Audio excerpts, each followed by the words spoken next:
It's about what we call political policing, which is the government's intelligence operations, which in Canada have been almost exclusively directed at Canadians, not abroad, as you think about the CIA and the British MI6 and so on as being spies abroad. But in Canada, the spies have been basically on Canadians.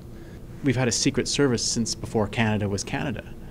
Back to the 1860s, right up to the present day. And if there's a big handle that kind of picks up the project, one is its domestic orientation. The other one is that it's been this unbroken line for, over 100 years. If you go back to the 1860s to the present day, overwhelmingly, I would say, the preoccupation has been with Canadians who don't quite fit whatever that image is of a typical Canadian. So it's always this fear of the immigrant, the other, the different, and that's right across the entire history. The other part that I found maybe not surprising but very interesting was how hard it was over time for this Secret Service to be democratized even a little bit, for there to be any kind of independent,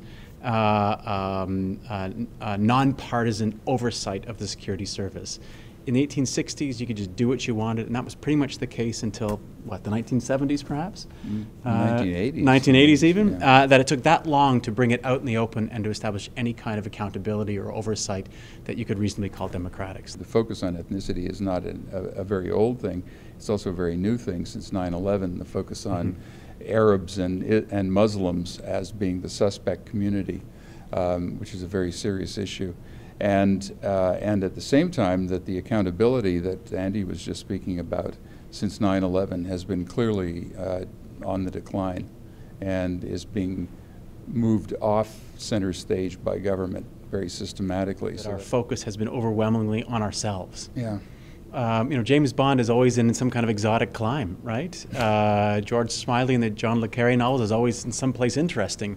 But Canadian spies are in Montreal, and they're in Toronto, and they're in Kamloops, and they're in Sydney, and they're in Halifax. So that we have relentlessly spied on ourselves. Now, if you think about, there isn't an RCMP operative everywhere. What that means is that Canadians are spying on each other. They've tapped someone on the shoulder and said, would you mind giving me the names of everybody in your organization? And that Canadian has said, yeah, okay, that's not a problem for me.